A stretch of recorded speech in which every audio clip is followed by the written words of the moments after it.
Okay, welcome everybody. Thanks for coming to the monthly program of Toledo Naturalists Association. I'm Kim Smith, the president of TNA. I know you're all excited to get to the program, so I'm going to try to make my announcements really brief. And I have a nice picture of a crane for you to look at while I'm talking, so I hope that's okay. First, I wanted to thank John Dwyer, who's the guy behind the scenes handling our Zoom controls. He's been doing this for 2 years. He makes everything run smoothly, and that's a really great help. So thank you, John. I wanted to first remind you guys, I mentioned this last month, but TNA has a couple scholarships available to students in the environmental sciences. One of them is a general academic scholarship, and the other one is a research scholarship. So if you're a student or you know a student, please go to our website and look at the page called Scholarships and Donations. By the way, our website is toledonaturalist.org, if you don't know that. And on that same webpage, there are other funds you can donate to. And right now we are asking people to donate to the Waterbury Conservation Fund. And that's the one that we're going to use to make our donation to the Sandhill Crane Wetlands project. And we've just found out that they're going to have a grand opening on May 22nd for that new wetlands project. So we don't know the details other than that date, so keep your ears open for the rest of the information. But anyway, some of you here have already donated to that project, and we're really thankful for that. And if anybody else feels able to do that, we would really appreciate it. Let's see, there's one more thing. Your March TNA newsletter is going to have an article by Dr. Dave Mallory, and he's been working on a possible trip, a birding trip with TNA members and Saber Wing Nature Tours. And we don't know at this point if the trip will be within the US or outside of the US, but that's the point of his article. He's asking for your input. So look for that and help him out so he can move forward on planning the trip for us. And one last note about our field trips is that they've been filling up really fast lately. And I know some of you have been disappointed that you couldn't get into them. And we're trying to add new trips as fast as we can to fill out the calendar. But if you're able to lead a trip, if you want to offer your services as a field trip leader, please get in touch with our field trip chair, Jessica Susser-McEwen, and you can reach her at tnafieldtrips@gmail.com, and she would love to hear from you. And one last thing before we get started, if you've been enjoying our field trips and our programs, we would be really pleased if you would consider becoming a TNA member, which you can also do on the website.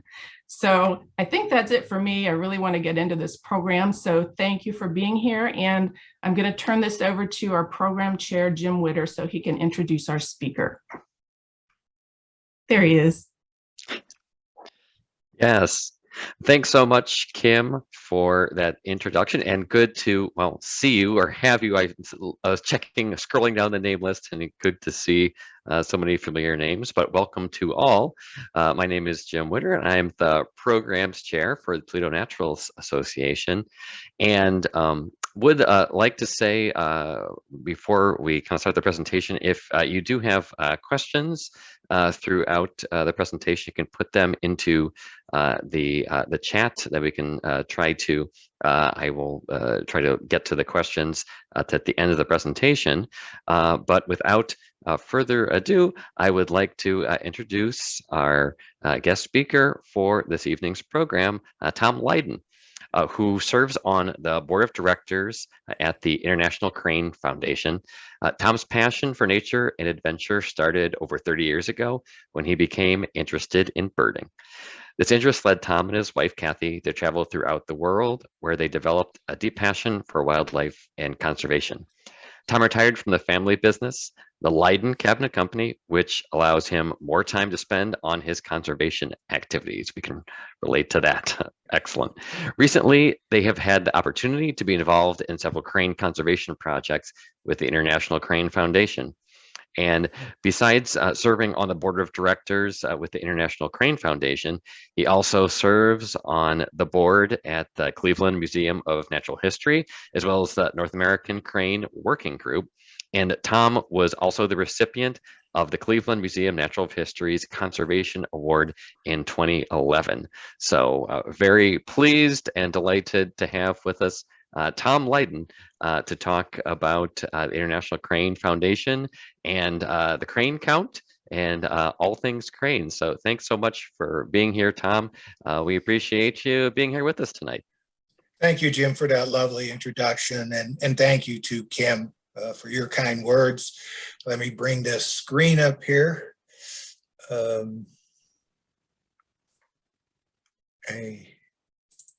hope this is it. Okay. I am pleased to be here to talk about one of my favorite topics, and that's the Sandhill Crane. A little background, a little more. I am a and just adjusting something here. I'm basically a fellow crane enthusiast. When I retired, I first saw cranes when I first started birding 30 years ago. I went out to Jasper, Pulaski, and I was blown away. It was truly a spiritual experience to see 10, 12,000 cranes at the time coming in, to roost or take off in the morning. It was wonderful. And when I retired, a few years ago, I was able to get back.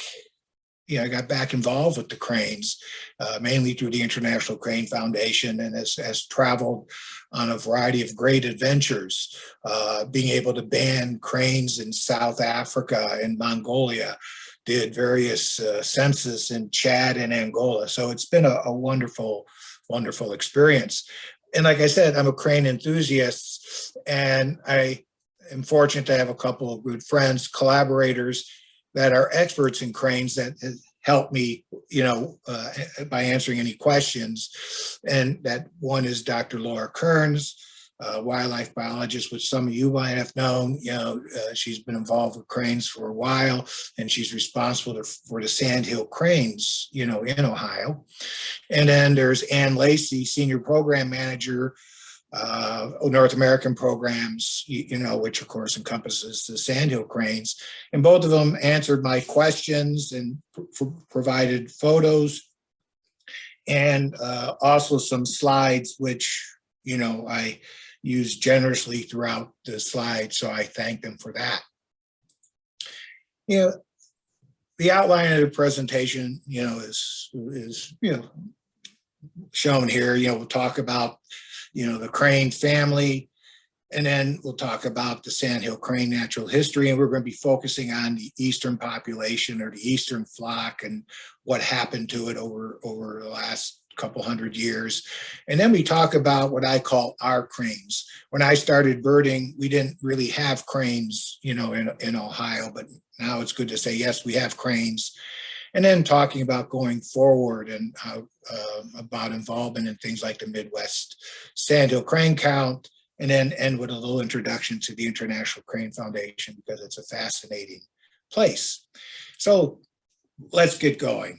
The crane family, there are 15 species of crane, as you see here. They're just beautiful birds, and they're all unique in their own way. What I love about these birds, the Saurus crane, which are these two birds here, are the tallest flying birds in the world at 6 foot.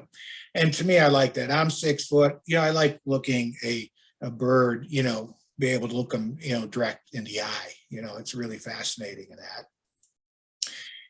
The cranes are located throughout the world, except in South America and Antarctica. A lot of in Asia, you come up with, there are 8 species of cranes. A lot of them are, they're long-term or long-distance migrants flying, far, especially over the Himalayas. My 4 favorite crane species, are in Africa, as shown here. But when we come to the U.S., we only have 2 crane species, the whooping crane and the Sandhill crane. And actually, we have the cranes on the extremes. The whooping crane is the rarest crane, at about 800 birds left in the world, where the Sandhill cranes basically can number over 1 million birds. So so they're fascinating birds. But a crane is essentially a way, it's a wetland bird, with their long legs. They basically wade in water, and their habitats are basically freshwater marshes and open grasslands. From these extensive, like, riverine system with oxbow lakes down to these little potholes that you might find on farms or on private properties, and everything in between of types of wetlands, from beaver ponds, wet meadows, etc. And these are wonderful, so they could be found wherever there's fresh, wherever there are these wetlands. And they use the wetlands for several things. One is for nesting. Most of the cranes nest in the water. And this is a photo I taken, and right where, I don't know if you can see this, right where I'm showing my thing, is actually a nesting Sandhill crane. I blew it up for you on the left, but they basically, majority of the crane species nest in water. The other thing that's important for the cranes is being able to roost at night in water. And this is different than the nesting habitat, because this is usually very shallow water, 3 to 4 inches, wider expanse, so they have visibility. And, they will spend a night roosting. It doesn't matter if they're breeding, not breeding, wintering area, whatever. These roosting area sites are very critical, to them. These stopover sites are very critical. And I'll mention a couple important ones. And I am envious of being, you live in the northwest side of Ohio, because you're not very far from Jasper-Pulaski Wildlife Area.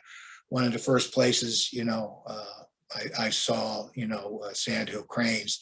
And it's just a wonderful place to go. And this last December, they had like 30,000 cranes they were estimating to be in the area. So it was wonderful.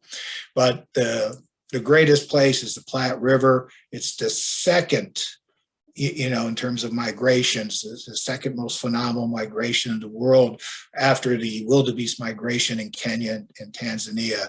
Here you have 500 to 700,000 sandhill cranes and millions of other waterfowl, in the area.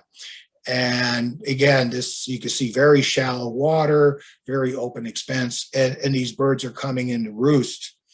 And by the time nightfall comes, this whole area will be filled with sandhill cranes. It's something worth going to, right, Kim? The wetlands and such are also used for feeding.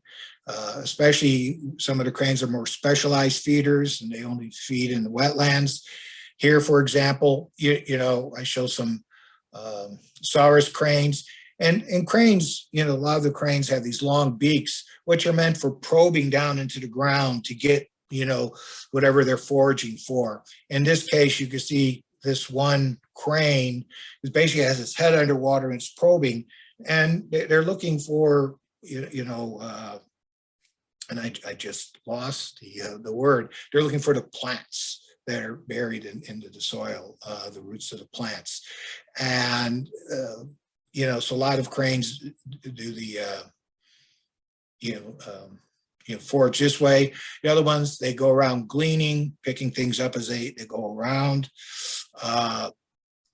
Here, again, they, especially sandhill cranes, like the forested marshlands,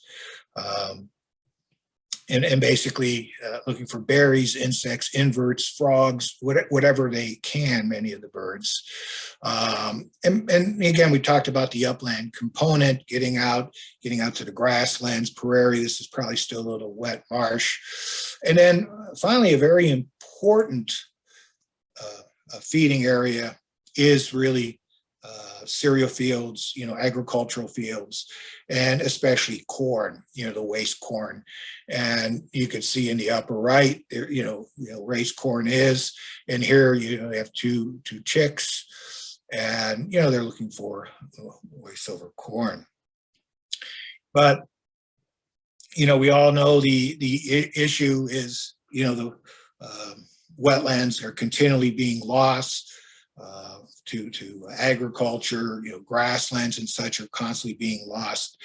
And because of that, it really has placed, it really has caused a lot of issues for some of these, for the cranes. And out of the 15 species of cranes, 11 are on, and are listed as being endangered. And in fact, the crane family is one of the highly endangered family of birds. I think they probably fall right below vultures. And the 4 species that are still showing here are ones that are not in that endangered category. They're at least less something. But one of them, of course, is least concern, category, and one of them is our Sandhill Crane. And the Sandhill Crane has done, as I mentioned, has done wonderfully. These, in the last 100 years. Basically, this map shows it breeds up in Siberia here, northern Canada, a lot in the Great Lakes region where we're located, and then for the most part it goes down south to Witter, down into Mexico. And the photo that I had on my backdrop was actually a photo someone sent me of a crane taking from the Yucatan Peninsula. So I thought that was pretty exciting. The Sandhill cranes is a confusing species because on several things. First of all, there are considered 6 subspecies. 3 of them, which the Cuban, Mississippi, or Florida, are considered non-migratory. The other 3 are migratory. And then when they take the migratory Sandhill cranes, they break them down by flyways, as you can see here. And, of course, we're the eastern flyway. And this is where we're going to be spending more of our time today, is basically the birds in the eastern flyway. The Sandhill cranes is thought to be the oldest living species of bird, roughly 2.5 million years old. So, it's been around a long time, several millenniums. And, and because of that, cranes in general, Sandhill cranes in particular, have been revered, through this time. And here are some etchings, these, let me get these petroglyphs found in Utah, done by the basket maker culture, they believe, maybe 1,500 years ago of the Sandhill crane. So, this is pretty remarkable. And, but this was about to all change. And what changed was the European expansion across North America. As people moved, as we moved and opened the West, moved westward, there were a couple of activities that were very detrimental, not only to cranes, but other species as well. One was, the hunting. In fact, some people call it the uncontrollable hunting of the birds, on their nesting grounds or on the flyway, where hundreds of thousands of Sandhill cranes were killed. And, here's a photo of a few of them. And not only, the Sandhill crane, but also whooping cranes and everything in between. The other thing was, of course, the expansion was the conversion of a lot of this land to agriculture, and especially the draining of a lot of the wetlands. And and this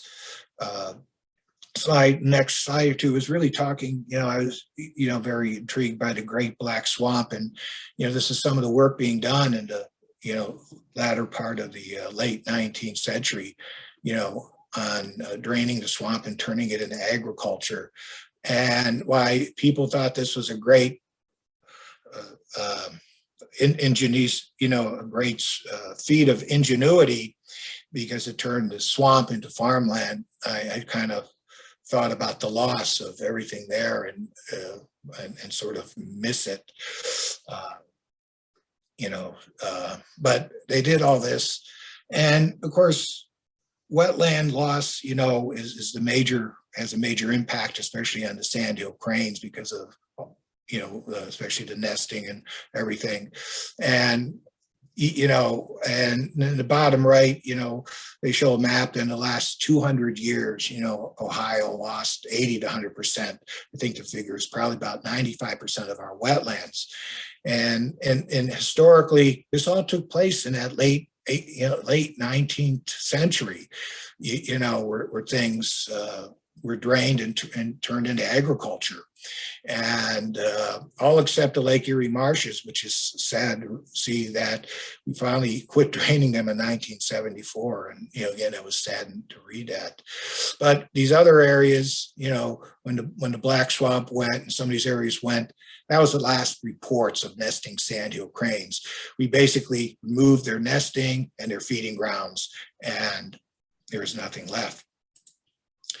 And and what this did, this caused the demise, exportation of the birds in many states. Now, back in the 1800s, 1900s, there wasn't a lot of senses of what really had before the expansion. But so this is a starting point per se. But basically, the last nesting of breeding Sandhill cranes was 1926. In Indiana, it was 1929, 1890, and you can see how basically the bird is really being, it's we're just losing the bird throughout its range. Michigan and Minnesota. Reports are they had a small but rare number, small number of birds in their states. And Wisconsin had about 25 pairs. And, this made Aldo Leopold, father of conservation, in his Marchland Elegy, he's concerned about the fate of the Sandhill crane. He thought it would go the same way at the whooping crane, because at the time of this was going on, the whooping crane was down to about 15 species of birds in the world. And he wrote about it. It's sad that Aldo Leopold didn't get to see what really happened, because when he wrote this, things were already underway, to change the tide. And the way you stop the loss of a species is you stop the killing, you stop the hunting, the poisoning, the robbing of eggs, and really the Migratory Bird Treaty Act did all that, in this country and Canada. This was the major thing in 1918 that really started us on the start of a great conservation success story for the Sandhill crane. And it just wasn't this one treaty act. There are several there, as all in succession: the Migratory Bird and Hunting Conservation Stamp Act, the Fish and Wildlife Act, all these coming along, Endangered Species Act, Clean Water. It takes time, but the momentum was building. The National Wildlife Refuge, we're growing. And in 1961, Ottawa, was created. So there's a lot of momentum going. Also, the farmers, because at the time there wasn't many cranes around, but the farmers, were, kind of, I won't say welcoming, but because of the practice and way they changed, Sandhill Cranes were able to use, cornfields or cereal crops. And it's really been very important in their growth, especially after the war, when our farming practices took on different levels, different dimensions, especially, like more and more corn as well. And along the way, our government, started working on recovery plans. But the key issue in all this was, of course, I thought it was great that you had this talk a few weeks ago on the Sandhill Crane Wetland Project. I just love the name of it. But, in this time period, a lot of organizations besides the federal government were involved. Ducks Unlimited, the Nature Conservancy, hunting clubs like Winus Point, all trying to preserving or restoring the wetlands. And a lot of these, like this project here, the Sandhill Crane project, it's about win-win. It's for wildlife, but we need the eco services as these wetlands provide. So it's a wonderful,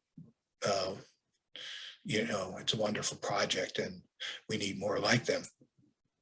But also continuing to make people aware and educating people about the importance of wetlands is, very important as we go forward. This is a report that Ann Lacey produced. She went back and looked at the average count of Sandhill cranes during the breeding bird survey through various time periods, as shown on these four charts, A, B, C, and D. Now I added this mark right here because that's Toledo, and otherwise you kind of lose it as you go down. But you can see in the 1960s, in the 70s, a very small group, basically in Wisconsin.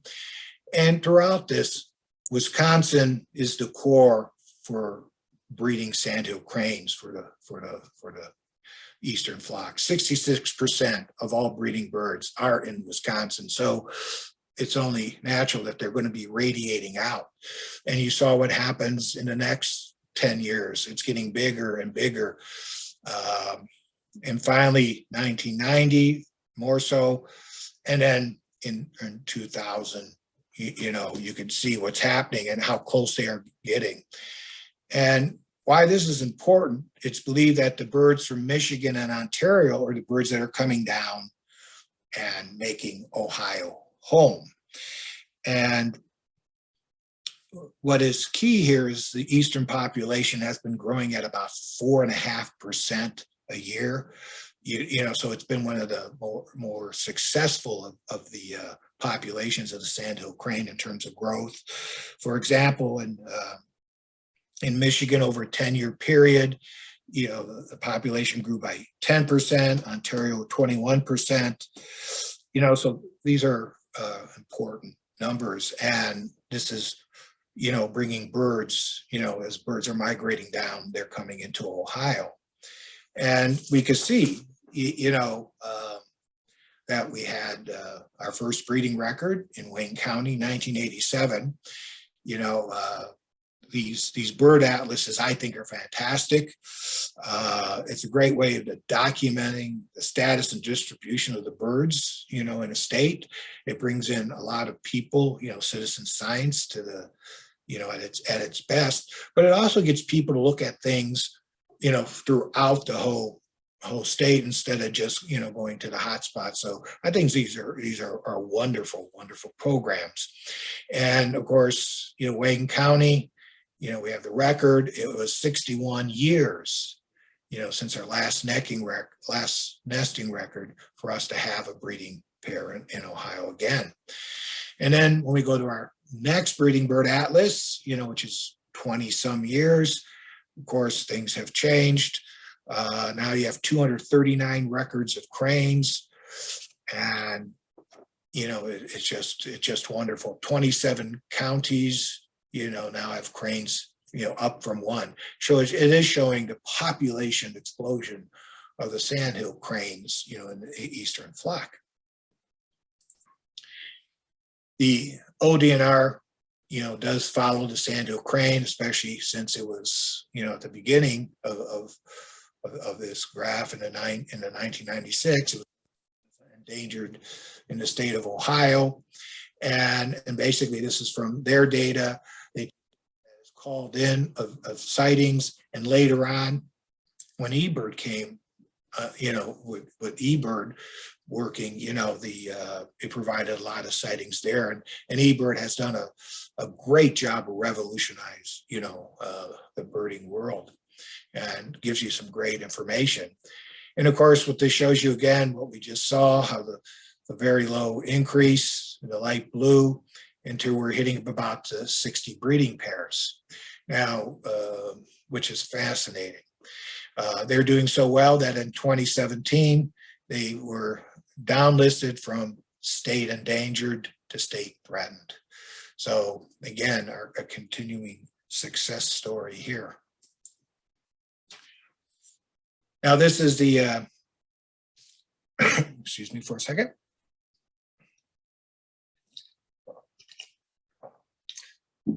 This is sort of this is the, from the U.S. Fish and Wildlife. This is a map of, showing the eastern population of Sandhill Cranes, and, showing where the breeding is basically, this is mainly around the Great Lakes, where they, migratory route and where they know to nest. And again, and we're also, of other species, if I didn't mention this, we're dealing with the greater Sandhill Crane, which is the largest of all 6 of them. But it shows you, in the 30s how things were nearly extirpated. 1986, the 17,000, and just last year, almost 100,000 birds. So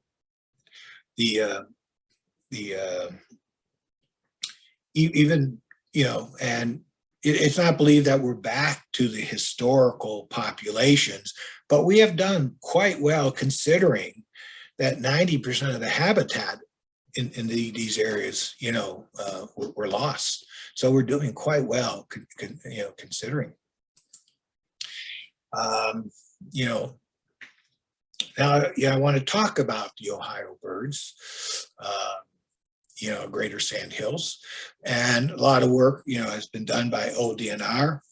But also over the years, a couple master's students from Ohio State University, Joni Downs and Jason Tucker, who did a variety, of studies on population status, habitat utilization, movement, home ranges, that really added a lot of information to what we know about our cranes. And these cranes are they're tall birds. They're about 4 foot, and they do live up to 35 years old, which I find that to be remarkable. The nesting season starts in Ohio in March, when cranes begin courting. And if you, I don't know if we were live in a room, I say raise your hand how many people have actually seen Sandhill Cranes nesting or dancing. I'm sorry.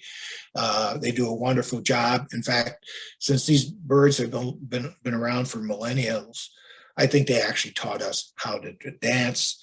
The other thing is the adults, they have this beautiful, duet calls where you could pick out the individual birds, and sometimes you could tell which one's the male by whoever's the leading bird in all this. So they start their courting. Of course, then it's nest selection time, and of course Kilbuck Marsh Wildlife Favor is sort of that poster child for the perfect habitat probably for Sandhill Cranes. They like the freshwater marshes, the forested wetland, the bogs, places to nest and places to forage, place to roost. So it's really a fantastic place. And this type of habitat you see along the lake, in the Cedar Point National Wildlife Refuge, or a place near us like Snow Lake, which while it has a lake, it also has a great wetland complex behind it that is pretty phenomenal. And so once the cranes find a place that's worth nesting, like we said, they basically find a place in the water. And of course, they have 3 requirements. First of all, it has to be, they need to nest in a shallow area, or it should be shallow. And usually in Ohio, it's shown about to be maybe 10 to 12 inches deep. And, of course, it's hard to say. This photo, the difference between the two is 3 weeks, where, they like nesting in emergent,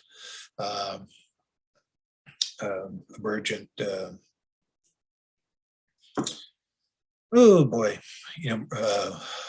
plants, emerging plants. And you see here, he's pretty much in the open, where in 3 weeks later, he's basically buried. So basically, you must have the wetlands. Also roost sites. My one partner is nesting, the other partner needs to roost in the water. Here's one in the background. I don't know if he's roosting or just waiting to do a next exchange, but a nest selection site must have places where birds can roost as well when they're not on the nest. And then finally, they have to have a feeding area. We talked about an upland component, wet meadows, forested wetlands, where somewhere they can nest. This is a photo here. In Ohio, we seem to have very shallow, they reports about, like I said, 10 to 15 inches. If you go up to Michigan and Wisconsin, the nest depths could be 2 to 3 feet. And here I was helping someone on a nest up in Wisconsin, and you can see how deep the water is. And I wasn't posing for this picture. I sort of was stuck, so then they took a picture of me. Sandhill cranes are good swimmers, even, so, here's the nest. So as soon as they're born, they're able to swim if they have to, or they jump on their parents' back. Sometimes they do swim if they're foraging into wetlands along with their parents. And, this is a photo I took. And seeing cranes in the wild, the cranes are very secretive. They get very quiet, and they don't like human disturbance, and which I forgot to mention earlier. They don't like to be disturbed, so they tend to nest away from people, and they are quiet. And it's very hard, in these wetlands to really get some decent pictures because of all, it's very, because of all the plants around them, the emergent vegetation growing around them. And it's only when they come out into the fields. And this one was by happenstance. My wife and I, we were driving in Geauga County, and we look over to the side, and we, saw this family of cranes, and you can see the young birds right here. And I practically did a Joe Mannix out of the car with my camera to take this photo. And what is interesting about this was taken on April 24th. These birds are a couple days old, which kind of, when you work backwards, shows that these people are, as soon as early March, mid-March hits, they're ready to nest. So these birds, Sandhill cranes, are very early nesters. When they go outside, of course, they try to keep the chicks concealed, from predators and such. But the chicks tend to follow the adults, and they're fed the first few days until they finally get to, feed on their own. And again, it's those, and their diet, they're generalists. So plant material, small vertebrates, invertebrates, berries, insects, frogs, cereal grains, tubers, which is a word I couldn't say earlier, of aquatic plants, and even small rodents all make the diet of a sandhill crane. So, And then as the birds, grow up, they, as you see, they get larger and larger. And I just love some of the photos that some of the people have sent me over the years. And these are amazing shots taken. These are down in Columbiana County of the birds of the family units as they go foraging, around. And then after 60 to 70 days, the birds are ready to fledge. At this time, the chick is now a colt, and it's almost the size of the parent. One way of telling the difference, is the adults have a red on the head. The colts basically don't have any red, and you'll see a lot of more brown, brownish, especially on the nape. As they continue to forage, the young bird is always getting ready to fly, practicing to take off, and then one day they do. And here you have the adults, they're the bottom birds of each pair, and young birds on top. And again, there's no red, and you can almost make out a little brownish, on the nape. And so these birds, now it doesn't say they're going to migrate at this point, but now they have a lot more choices in terms of where to go feeding. They start moving around the landscapes, looking for opportunities and such. Migration is key to these birds. And, eBird has all kind of maps and things on all the crane species. And this one I picked out was mainly on the migration. And to go over this briefly, this is a relative abundance map I chose. Basically, year-round, you see birds year-round in Florida, but you also see them year-round in Michigan, Indiana, and Ohio now. So basically, these birds are now staying, might be staying put. When you go up further north, of course, those are breeders, and those are the ones definitely migrating down. And you can see the birds tend to use this flyway here. Whoops, sorry about that. Especially Ohio birds, they tend to avoid, for most cases, going over the Appalachian Mountains. So they all go west, and then they go down. And in this area here in the middle of the country, it's non-breeding season. It's, migrating back and forth. And basically the juveniles learn to migrate from the parents, and they stick with the parents until they come back until the next breeding season. And so that they migrate down, with their parents. And when you get to these other stopover sites, and you can start seeing the little family groups, and it's really kind of fun to watch. The weather conditions play a critical role on when birds migrate, and or if they migrate at all. And again, these staging grounds we talk about are just as critical in terms of the habitat, in this case, it's more about having places where the birds can roost and having places where they can feed near the roosting sites. There could be roosting sites as simple as, and it'd be nice if we could start, I'm looking forward to the day when we start having our own staging areas. They're starting to form, like at Ladue Reservoir up here, the open water, the birds are waiting. Ottawa, becoming a staging area. You hear more and more about the birds coming down and going to the Ottawa, National Wildlife Reserve and, refuge and hanging out. Funk Bottoms, is getting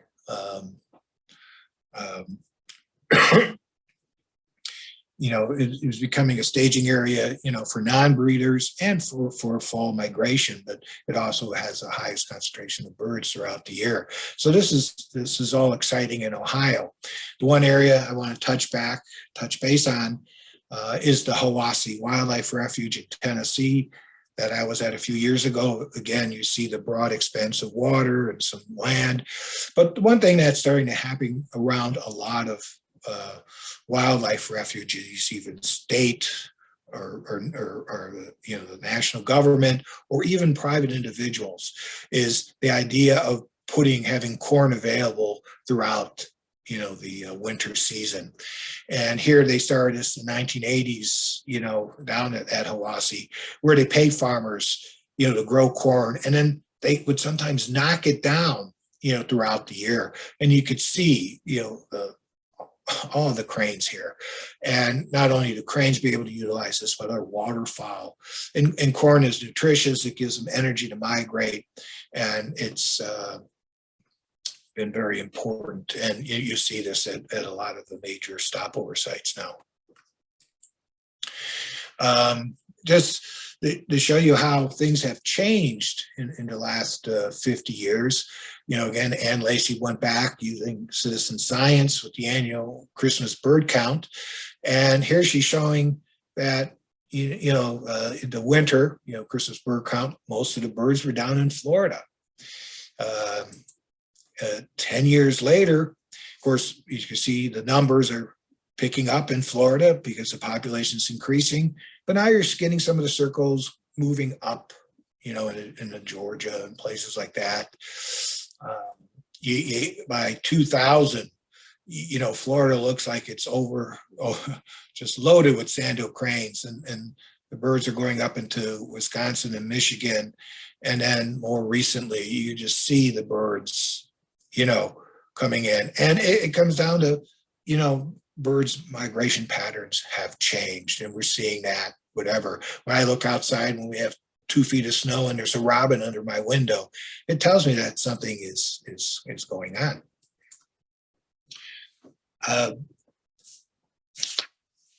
In Ohio, we studied our birds, and we were curious as to where our birds went. And so, they started putting trackers on birds. They fitted 22 birds. And people involved was Laura Kearns and Jason Tucker, as part of his MS, with Bob Gates, the supervisor, and Dave Sherman, studied these birds to see where they would go.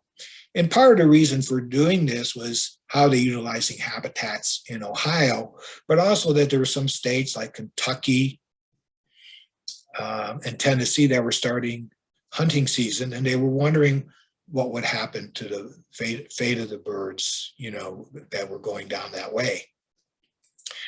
And first off, it might be a confusing slide at first, but it shows all 36, migrations, from 2007 to 2016. And this information all used to be on their website, but was taken off a few years ago. And I really enjoyed reading about this. But basically what it shows is that a third of the birds do make it to Florida, in various places. About 30% of the birds, stop, in Tennessee, probably Hiwassee, wildlife refuge. And a third of the birds, 30% of the birds, stay in Ohio. And, that's very interesting. And of course, in talking to Laura about that, and it's, they tried to study it. Was there mean temperature? Was it freezing, non-freezing? And, I don't think there was any really rhyme reasons. If the water's open, if they could roost and find places to feed, they might not migrate. But of course, if things are truly frozen for long periods of time, they will probably head south. Here we show, now this is the 2014, breaking it down to smaller, where it's showing, one bird went straight to Florida. In fact, it looked like it did fly over the Appalachian Mountains. It didn't go to the west and then go down, didn't go in the normal flyway. You had birds stopping at Muscataquid National Wildlife Refuge in Indiana. And Indiana is getting to be a good, the various places like Goose Pond, Muscataquid are becoming great places to find cranes. And really, if you want to find whooping cranes, Goose Pond is as good as any in the wintertime, and down to Hiwassee and various sites. And each of these dots, they were able to tell how long they stayed and where they were going. Down in here, you can see they're once they get there, they don't stay put, they do move around. But let's now we have the same birds coming down, going up, and I wanted to, touch base on a few of them. The one in the yellow here, that came straight down, did take a more leisure way up. And when they come back up, it depends, are they adult birds? Are they hatchier birds or juvenile, birds? Because, if they're not going to be breeding, they don't have that big rush to get up there like an adult bird was. Yellow was an adult bird, and basically it was tagged in Killdeer Plains, and it actually went back. It stayed in Florida and went back to Killdeer Plains and was back there on March 15th. We have two other birds that were juveniles. They were the blue and the white. And of course, they were both tagged in the Lake Erie marshes. They come down to various different spots. And then, they went back up. But however, they didn't go and stay in Ohio. One went to Michigan, the other one went to Long Point, Ontario. And the reason they speculate, one is that they're hatchier birds, they don't need to come back. But the more stronger position is that these birds were caught in September, tagged in September, at along the Lake Erie marshes. And these are probably birds from these other areas that were, they were at a stopover site, and they're really truly going back to where they were born. So, one can get a lot of information from these sites. In this area, basically, you had this one bird that came back several times. And what Jason Tucker found out, in his studies, is they came back to within 2 kilometers of their previous breeding territories. So breeding birds, tend to go back there. They have they call it a high site fidelity. And really, the way to get new birds to get into your flock, it usually comes from being hatchier birds, especially female birds that are looking for new places, to nest, expand to. So they might, stop in Ohio, or of course you recruit your own birds. And this is one that was a young bird that was, which one he was, I have to go back, in the Lake Erie marshes. And basically what happened is after he came, his first year of migration, he came back, after, when they returned, they dispersed from their parents, and he spent the next year actually up into Lake Erie marshes, moving from area to area before migrating again. So this is a great sign that, where our recruitment is working, and, we're hopefully expanding our population. Overall, Laura put this together, for our Midwest count. But the crane distribution in 2020, this is based on, the data she had mainly, in air files, and eBird. And it shows that there were 33 counties that had breeding populations of Sandhill cranes. That's phenomenal. And the dark one shows, were, the more higher concentrated ones. And, Jaga Trumbull, Wayne Holmes, and then up by the lake. And then there were 21 counties that had non-breeding birds. So this is pretty good results from, let's say, 100 years ago when the bird was extirpated. It shows some great growth. But we wanted to go a step further. And together there was myself, Matt Schumar, who's with the Ohio Bird Conservation Initiative, Laura Kearns, and Lacey. The idea is to start for the Ohio to join the Midwest Crane Count, and we did that last year. For our inaugural attempt to see how it would go. This is volunteer driven. I'm a volunteer, and we decided to test it on 5 counties to get protocols down, and so we could expand it later. And of course, these are the 5 main counties. We did, and we had a very successful year, or a very successful count. 160 birds were counted on the survey. Of course, the bulk of them being in Wayne County, and Geauga County was second. And this is wonderful, starting point. In 2022, and this is what got me involved with the Toledo Naturalist Group, is to really talk to you about being involved in this Midwest crane count. It's going to be on April 9th. It's usually in the morning, like 6:30 to 8:30 a.m. when the birds are just getting up and active and calling. Because for the most part, if you're doing, especially doing road surveys, you might not see the birds, but as you know, they can be heard from long ways away. We're still looking for, county coordinators, and if someone's interested, so Williams, Fulton, Lucas, Adelaide, this is up in your area. If you're interested in being a coordinator, let me know. Whoops, sorry about that. Or if you want to volunteer, you can let me know, or let somebody know at the Toledo Naturalists, and they can start a list, and we can put you in contact with the proper coordinator as we go.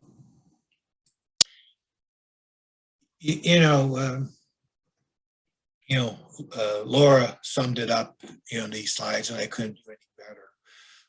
Our Sandhill crane populations are doing well. We are expanding, where habitat is available.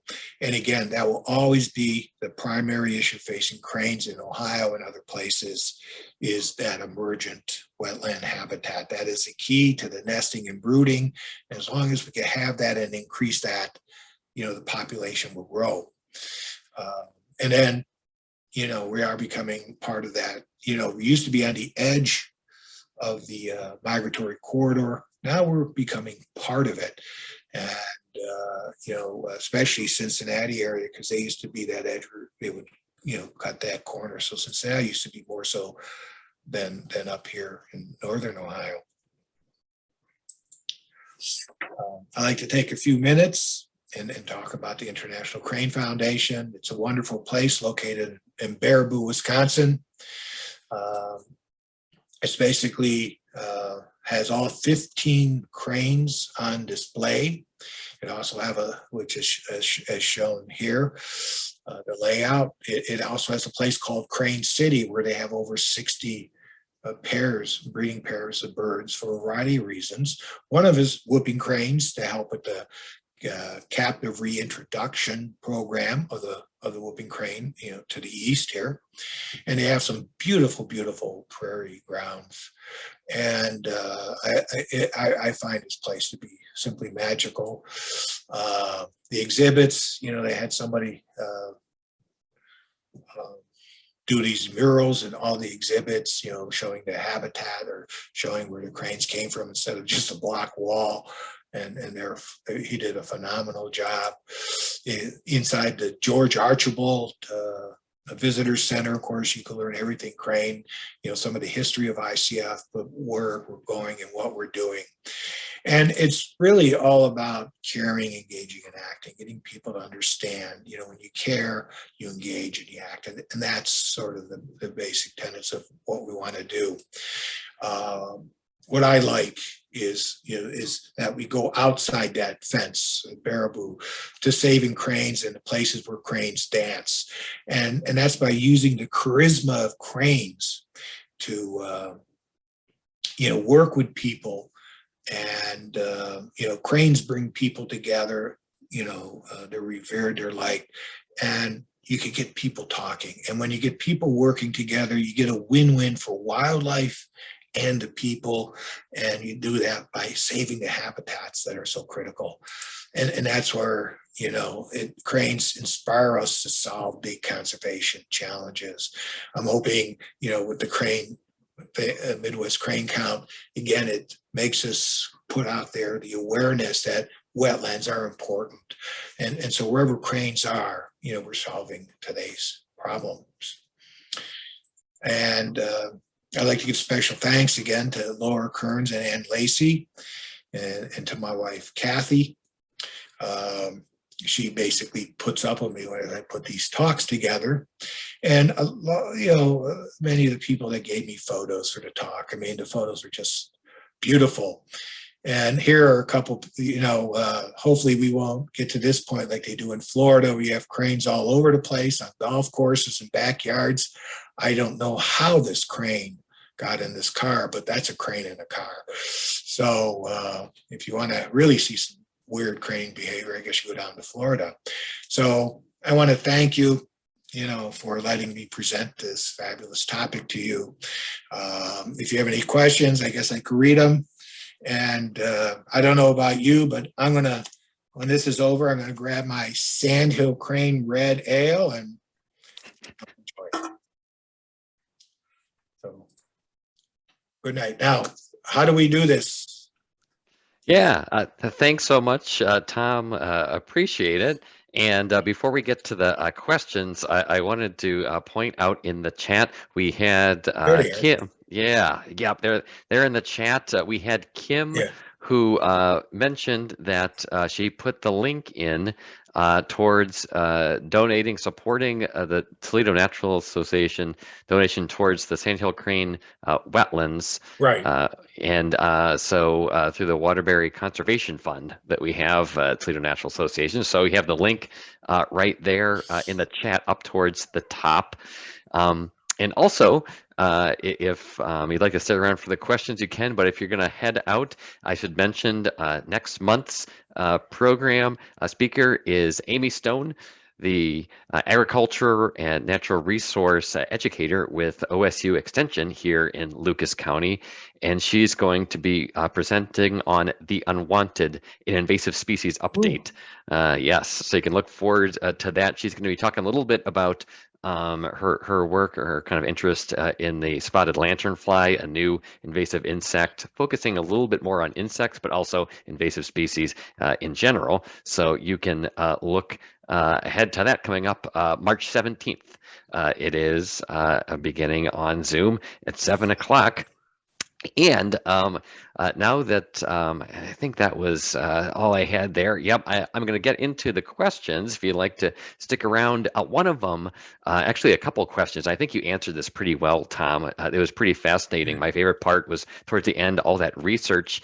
And I've been thinking myself about, there's a couple different questions about people that had seen cranes here in Northwest Ohio in the last couple weeks during January, February, and questions about overwintering birds. And I think you answered that really well, that there are indeed a decent number that will overwinter here in Ohio. Yes. And, like I said, I just look out my windows, like say, when you got a dozen robins with 2 feet of snow, where, 20 years ago, that would never have happened. And, and of course, when you look at the cranes, you have to look is the water frozen, or is there places to feed? Those usually drives, birds to go south. And I'm hearing there's birds all over. If you go on eBird, which is really great because you get all the what's going on. And I can't say if they're, they might be overwintering. It could be a stopover site. It's really hard to say with the birds. Laura has looked at that. And like they say, a third of their observed birds, their study, basically, and it's a small study, stayed and wintered in Ohio. And if it really gets bad, if the winter gets really bad, if they can't find food, the birds will get up and go south. If you want, I could check on more, but that's basically all I know.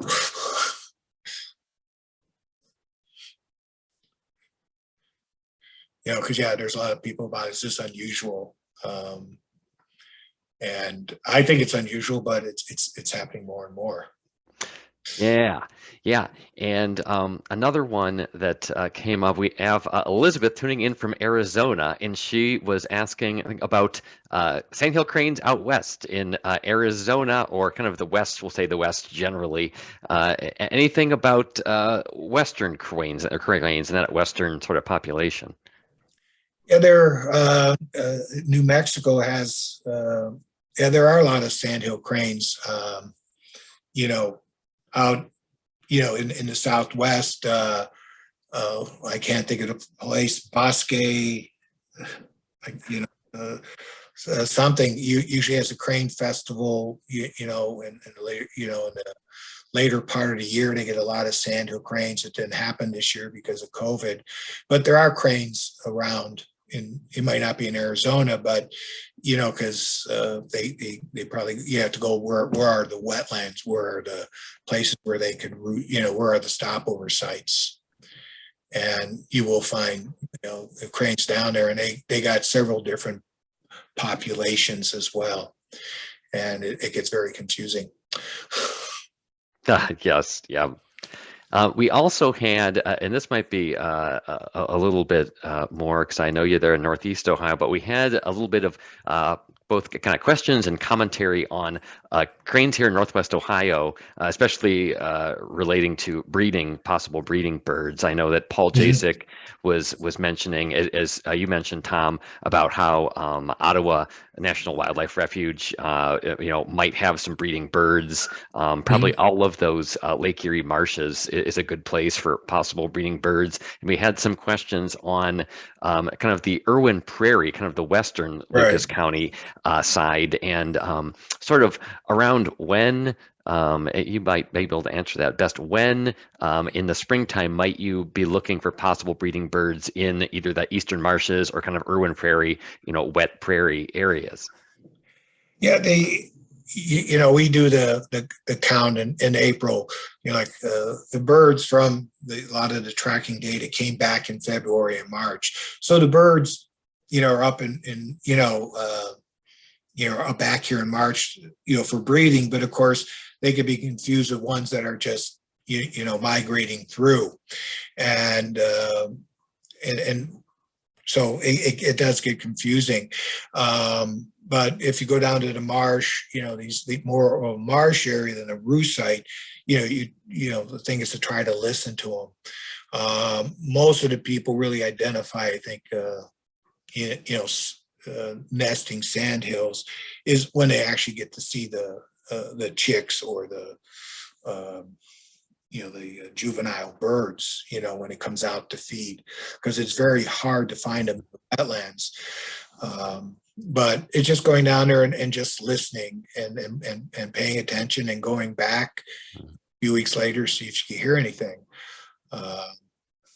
And also, if you're interested, keep looking at, I always look at the eBird sites on what other people are reporting. So if I find somebody's reporting maybe a potentially nesting bird, I'll watch it. So maybe I go visit it if I can. But nesting birds are hard to find. It's usually, because they do hide quite well in the wetlands. But it's like I said, it's when they come out of the wetlands after breeding, you can really see if they were successful. I hope that answers it. It takes some time and energy to find them. Yeah, no, that's great, definitely.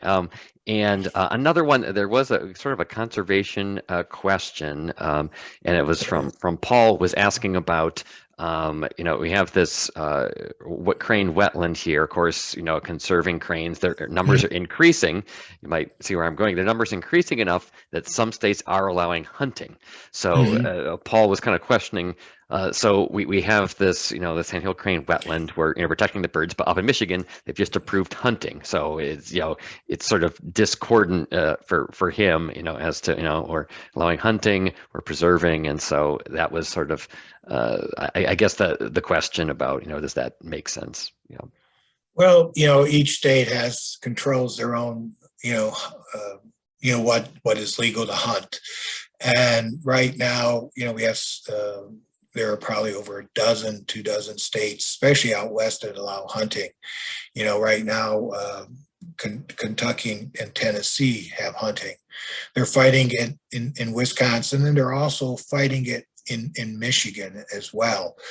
And, you know, people think we shouldn't do it. So he's right. I don't like the idea. We're trying to preserve them down here in Ohio, but of course, you know, they're here still they're state threatened here, where they aren't so up in Wisconsin and Michigan. The other thing too, I was in reading, you know, some of the research, why, you know, we worry about our birds being hunted. Some of the Ohio cranes, that there was at least one Ohio cranes that had a tag on them that was actually killed in Michigan, because if I can't think of the word, you know, because the problem in Michigan and Wisconsin is the potential for cranes. You know, they love corn, but they also love it when it's when they plant it, and therefore cranes can do a lot of damage to the crops. You know, and this makes farmers upset. And one of the cranes was actually killed by a depredation permit up in Michigan. So even, you know, so you could have hunting, and, you know, which is one thing, and then you also have the depredation permits where farmers could kill cranes that are, you know, destroying their fields. But I know the International Crane Foundation, many people are trying to stop the hunt in both of those states up there. And it's more so because, you know, there's a lot of whooping cranes. You know, we're trying to get the whooping cranes, you know, to increase, and they're coming out of, you know, Wisconsin. You know, they're getting to Michigan, and you just don't want people to make the mistakes that we're having down in other parts of the country, shooting whooping cranes. Yeah, right. One of the, I have maybe just a couple of minutes. We're coming up a quarter after 8. Denise was asking, we have a nice population up here in Jackson, Michigan, that folks will go to see. And her question was, is it possible that some of the cranes that we see coming down here in the Northwest Ohio are from that Jackson, Michigan population that have a whole lot up there? I would say yes.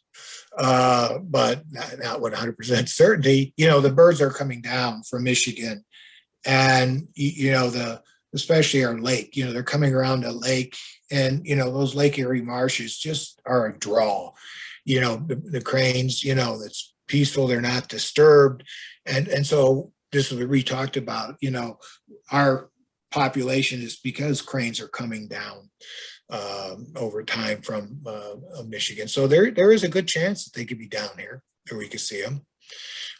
It seems like the flyway used to be on our extreme edge of our border, but you know, the western border, but now it seems to be, you know, kind of encompassing like a third of the western part of our state.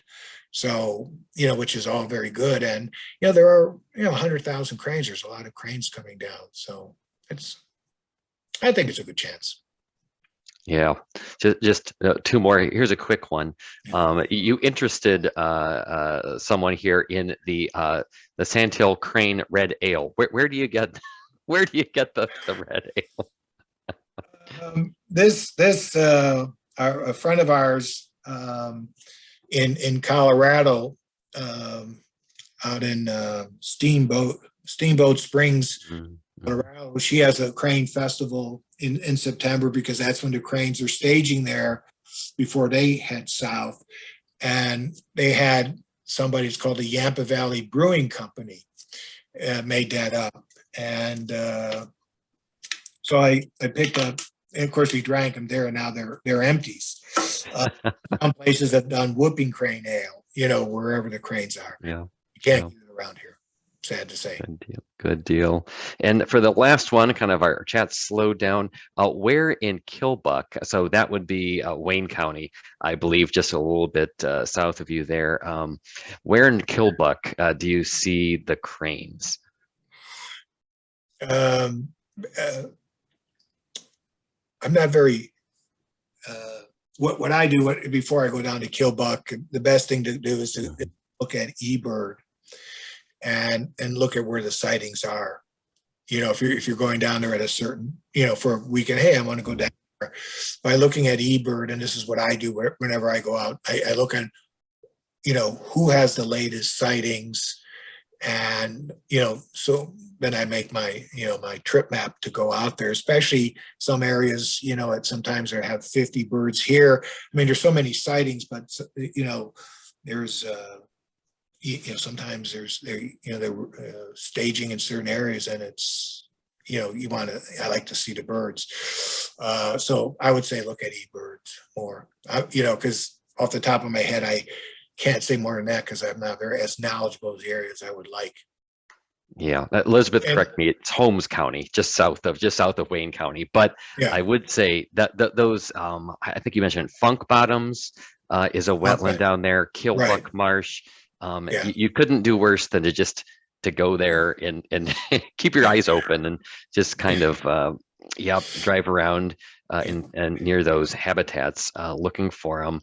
And I should, go ahead. I would say I was down there a couple of times, and I always think you see it on the screen, and I'm just going to drive down there, and it's not as easy as one would seem, because you get down and you go, holy, where do I go?